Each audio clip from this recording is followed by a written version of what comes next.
Shalom. This week's Sedra is Sedra Tetzaveh. Tetzaveh is an interesting Sedra, and I'd like to focus on an interesting comment of Rashi in this week's Sedra, and really explain to us just how we're able to motivate ourselves and other people. Kristen Breitweiser stared at the TV in horror. Just as the second plane hit the World Trade Center, and her life and her country changed forever.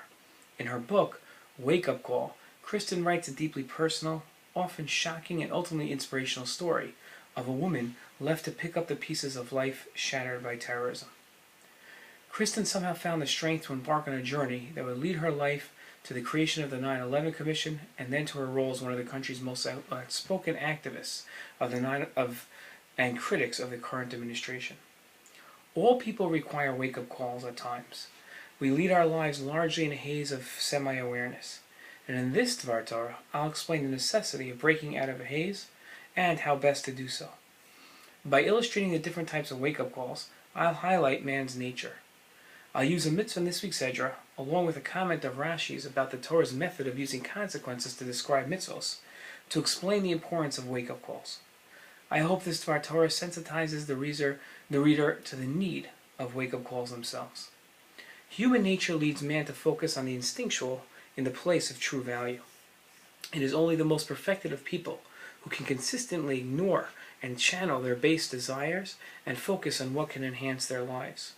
To switch drives and expend energy on what is important, man needs a wake-up call to focus their attention. While the world around us offers many wake-up calls, sometimes the most effective are not the most pleasant.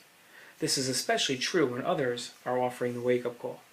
Parents, teachers, and friends all command, advise, and suggest both best methods of leading life. Sometimes their words are heard and followed, but many times they are not. The difference often lies in how the idea is expressed. When punctuated by strong sentiment, and at times even a threat, the words can penetrate and are heated. Sometimes, when framed in a threat, the words hit home even stronger.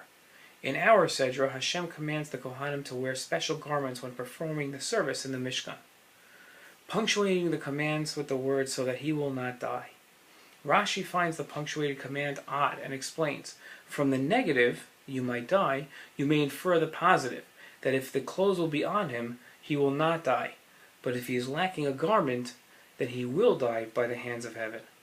Rashi's principle of learning what one should do from a warning of consequences of not doing it speaks to our idea of wake-up calls.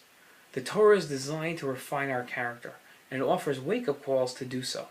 One of the many wake-up calls the Torah uses is explaining the proper approach by framing it within the threat of consequences.